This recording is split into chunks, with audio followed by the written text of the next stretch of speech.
Hello everyone. On this lecture, I'll be going over documentation and records, and the learning objective is to understand your legal and ethical responsibility to keep treatment records. Record keeping. So we have a legal and ethical obligation to keep and maintain treatment records. The APA Code of Ethics states that psychologists, in our case therapists, create and, to the extent that records are under their control, maintain, disseminate, store, retain, and dispose of records and data relating to their professional and scientific work in order to facilitate provision of services later by them or other professionals, meaning care coordination if you are to pass the client on to another therapist, or if you're working collaboratively with the team, to meet institutional requirements, so your agency, for example, and billing requirements, to ensure accuracy of billing and payments, so showing that you are meeting with the client and what you're doing in order to justify the money that you're charging, and to ensure compliance with the law. The law says we keep records. Okay, so if we have to sum all of this up in a really more brief sentence, basically it's saying that you as a therapist should create treatment records, and for as long as they're in your control, safeguard them and protect them and eventually dispose of them in an ethical, confidential way in order to facilitate best practice and treatment of the client. So what is the purpose of record keeping? There is, I guess, kind of a three-pronged purpose, but I'm actually going to start with standard of care. So the standard of care for all mental health professionals requires keeping current records for all professional contact with a client. So sessions, phone calls, and so on. Many state licensing laws and regulations establish minimum guidelines for maintaining client records, but more often it's really up to your discretion as a clinician to determine what the content of the records needs to be and how in-depth they need to be.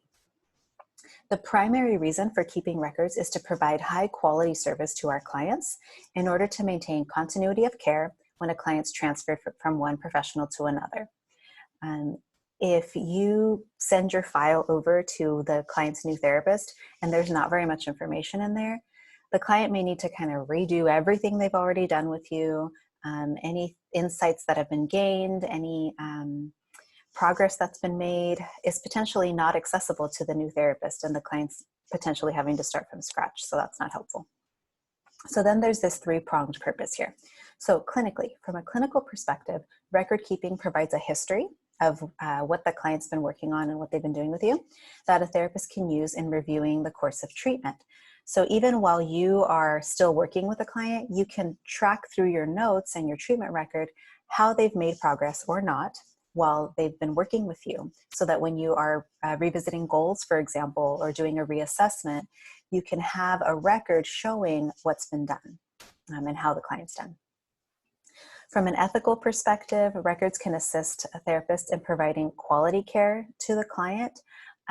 They can help you to look back and reflect on how the session went, things that need to be worked on in the next session, things that maybe didn't go too well in this session, and so on. They can also show that you've done your due diligence with assessments for safety purposes, right? And then legally, state or federal law may require keeping a record, which California law does. And accurate and detailed clinical records can provide an excellent defense for you against certain malpractice claims. So it's in your best interest to keep a good current record, which I've mentioned in other situations. What must records include? So this is a list of things that a treatment record must include. A lot of it is not surprising, right? An informed consent document, the treatment plan, progress notes, when they had therapy, how long the session was. If you're billing insurance information, assessment of crisis issues and resolutions, so things like mandated reports and suicide assessment and so on, and potentially like referrals that you make and so on. So these are things that are like, duh, obviously, okay? So you may be asking yourself, well, how is this going to come up on a test? Like, that I keep a record, yes or no? Well, they find ways to test you on it. So here's an example. A private practice therapist has decided to not use insurance companies for payment to protect their clients' confidentiality. Also, in the interest of protecting client confidentiality, the therapist keeps the client records secured in a locked file cabinet and includes only the dates of treatment and whether the client was, quote, better or, quote, worse. Is the therapist in compliance with professional guidelines? So you probably already have your own perspective, but let's look at the answer choices. A, yes, because the records are secure in a locked file cabinet. B, yes, because the therapist documents all treatment encounters. C, yes, because the therapist is not a HIPAA-covered entity. Or D, no, because there's insufficient documentation. So take a minute.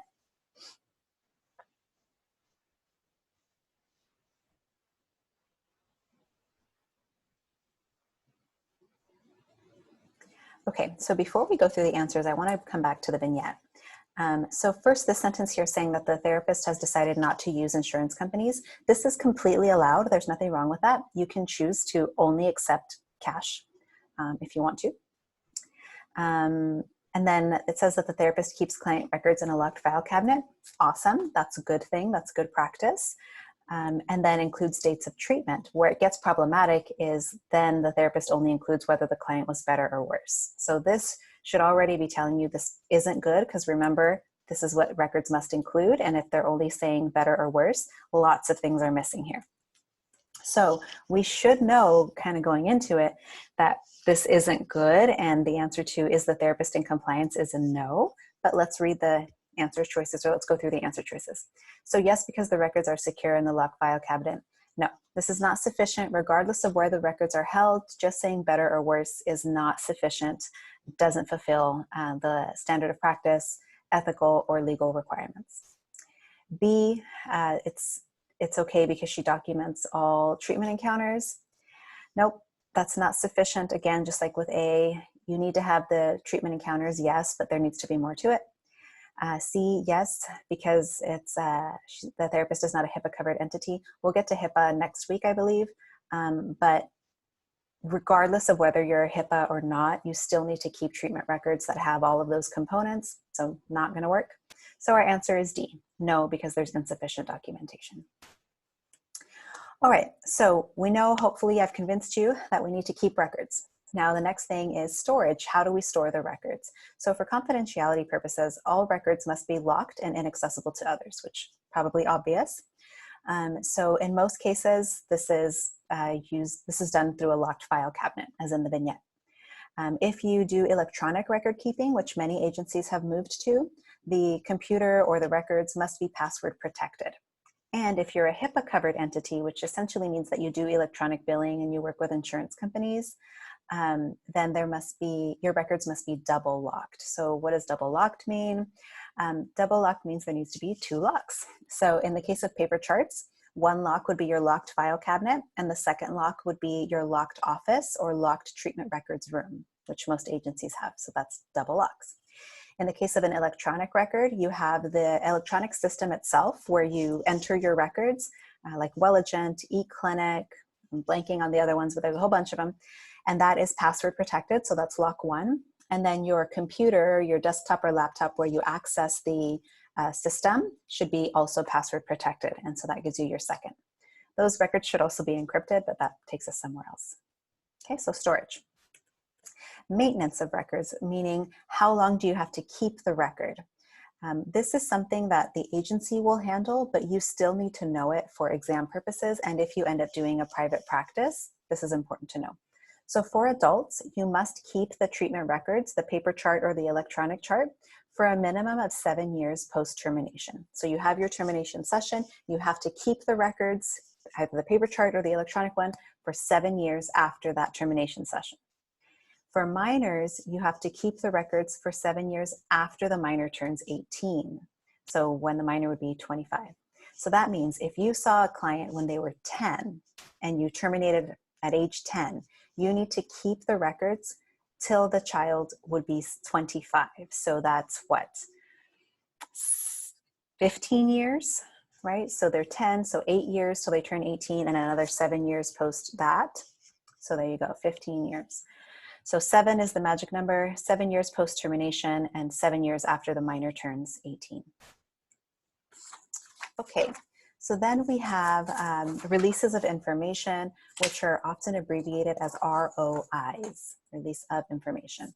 So in the event that you or the client want to share portions of the treatment record or the whole record with someone else outside of a mandated report or a subpoena by the court, you would need a written release from the client in order to share those records. That is what a release of information is. Okay? And this must be done whether you're sharing paper records or email records or phone information, you still need a release of information. And there are a couple of rules that we need to follow for releases of information. First of all, I don't know why, but the font on a release of information cannot be any smaller than 14 point. I have seen this on exams before, so 14 point. The ROI must include the name and function of the provider you are sharing with, as well as your information, meaning it has to have your name, your agency address, contact information, and whoever you're sharing it with, and their role and their contact information. Those two things must be on there. Then it needs to have specific uses and limitations of information disclosed. Are you sharing the entire record, only treatment goals, only treatment planning, only a brief summary of progress? Whatever it is that you're sharing needs to be indicated on there. And usually that's done via check boxes that you just check off what you're sharing, and then a brief narrative. Okay, so you could write something like records are to be shared for treatment coordination with client's teacher, for example. Dates of efficacy. You need to have a start date and an end date for your records. It's not a forever release of information. As a matter of fact, the maximum length of an ROI is 1 year. So after that year, you'd have to do a new one if you're still wanting to communicate with that provider. Notification of right to a copy. So this needs to have the release of information needs to have a written notification that the client has a right to have a copy of the ROI. And in most cases, you want to provide that copy for them. And then signatures. The client's signature is necessary, or if it's a minor, the person that's consenting for the client and potentially the client as well. Okay. In the event that you need a release of information urgently, like it's a crisis situation, but you don't happen to have a form available to you, the client can write their own.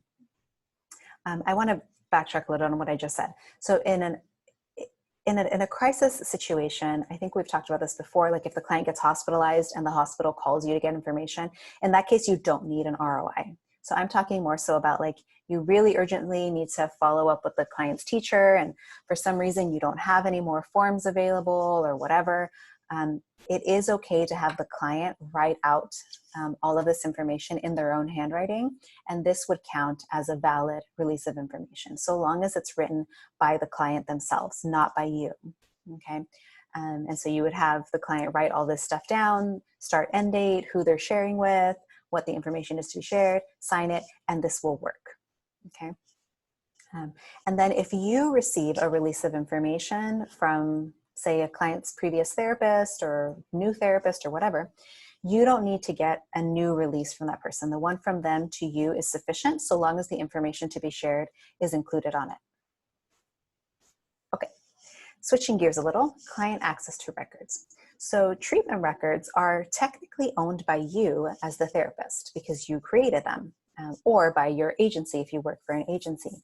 So that means if a client wants to see the record, they need to request it formally, and there's a process for that. So this is the process. First of all, the client needs to make a written request for records. So they can't just tell you in session, they have to request it in writing. Okay? When you receive that written request, you then have a timeline that you have to follow in responding. So if you plan to allow the client to look at the records in your office, you have to tell them that within 5 days. So that you have to give them that access within 5 days. If you are not going to allow them to look at the record in person, but you're going to write them a treatment summary, you have 10 days to provide that treatment summary. And then finally, if you're going to provide a copy of the records to the client, they've requested a copy and you're going to allow it, you have 15 days to produce the copy of the client records, and you are allowed to charge for the copies. You can charge up to 25 cents per page to make the copy of the records. Okay. And this is assuming you're wanting to give them access. Now, what about if you have a parent of a minor client and the parent is requesting to see their minor child's records, you have to consider a couple of things here, because you really want to make sure that sharing the records doesn't run the risk of harming the client or the client's relationship with you. So if we're concerned that the parent accessing the record might cause harm to the client or the therapeutic relationship, that's reason enough to not provide the parent with the records, regardless of how old the child is. I mean, we're talking 17 and under, obviously, but regardless. If you don't suspect that sharing the records are going to be harmful and the client's over 12, you can provide the records. And 12 is the age, because remember, 12 is when a child can consent to their own treatment, okay? So in this case, if you're not concerned that sharing the records is going to cause some harm, might cause some harm, and the child is under 12, you can provide the record without getting an ROI from the client. If the client is 12 or older, okay, whether or not the parent brought them to therapy and signed the consent or whatever, the client needs to sign an authorization to release information to the parent. Because the client is 12 or over, meaning they can consent to their own treatment, the information in the record is about them, you need to get permission from the client to share the record with the parent, even if the parent was the one who signed the informed consent form. Okay, what if you determine that there's a high risk of detrimental harm to the client by seeing the records? And we're talking about adult clients now. We had the little bit about minors, we're talking about adults here. So as the therapist, you can deny the client access to records if you believe there's a high risk of harm to the client if they see the records. You can't withhold records just because the client owes you money. Like, they haven't paid me for sessions, so I'm not going to give them their access to records. That is technically against our ethical codes and is not okay. But assuming you're denying because you're concerned about harm, there's a process for doing that. So here's how you deny.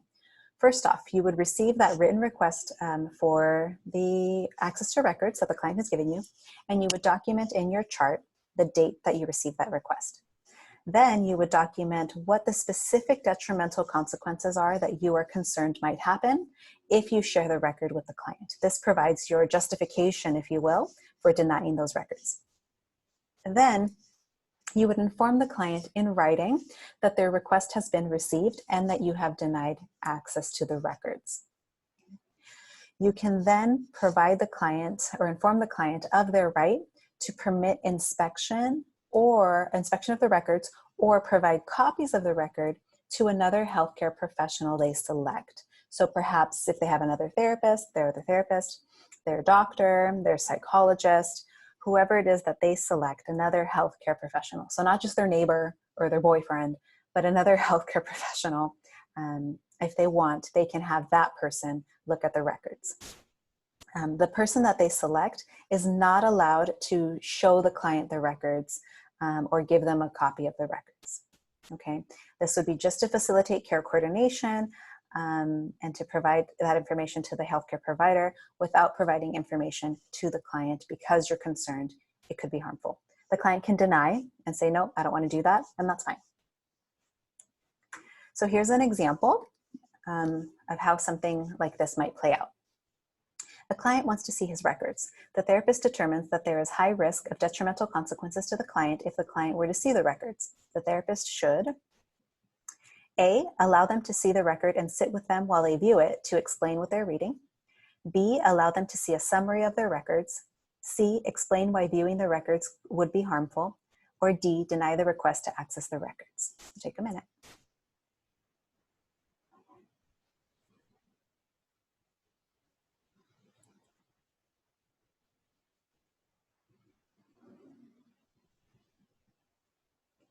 Okay, so we have here a situation where the therapist is concerned that sharing the records might cause harm to the client. And so we're going to lean here toward answers that don't allow the client to see the record. So A, allowing them to see the record and sitting with them, they're looking at the record. Whether you're sitting there or not doesn't take away the potential risk that you are concerned about. So this is not a good answer. B, allow them to see a summary. A summary would still provide access to the potentially harmful information. And if it's if your concerns are strong enough that you're denying access, what are you going to write in the summary that's not going to be harmful? So this isn't a good answer. C, explain why viewing the records would be harmful. At first glance, this looks like a good answer. It's discussing with the client your concerns. What makes this answer wrong is that it says would. You don't definitively know that it would be harmful to the client. You suspect that it could be. So if this answer was written, explain why viewing the records might be harmful, that would be a better answer. But because it says would, this is not a good answer. D, deny the request. This is the correct answer. Seeing the summary could expose the client to potentially harmful information. Allowing them to see the record, obviously going to expose them to potentially harmful information. And we don't know that it would be definitively harmful, but we suspect it. So D is the correct answer. All right, that's it. Just to kind of sum things up a little bit, because this one is a bit of information. There are those numbers that you'll need to remember with accessing records. So 5, 10, 15, 5 days to allow the client to inspect the record, 10 days to provide a treatment summary, 15 days to produce a copy that you can charge 25 cents a page for. Okay, and you need releases of information if you're going to share any client records with anyone outside of a mandated report or as justified by law. And who signs that release is going to depend on the age of the client when we're looking at minors, including when we're looking at parents of minors requesting records. Remember to keep solid treatment records that include all necessary information, not just better or worse, and to store records for 7 years post-termination for an adult and 7 years after the minor has turned 18 for minors, and to secure your records behind lock and key or password. All right, there you go, little summary. Okay, thanks everyone.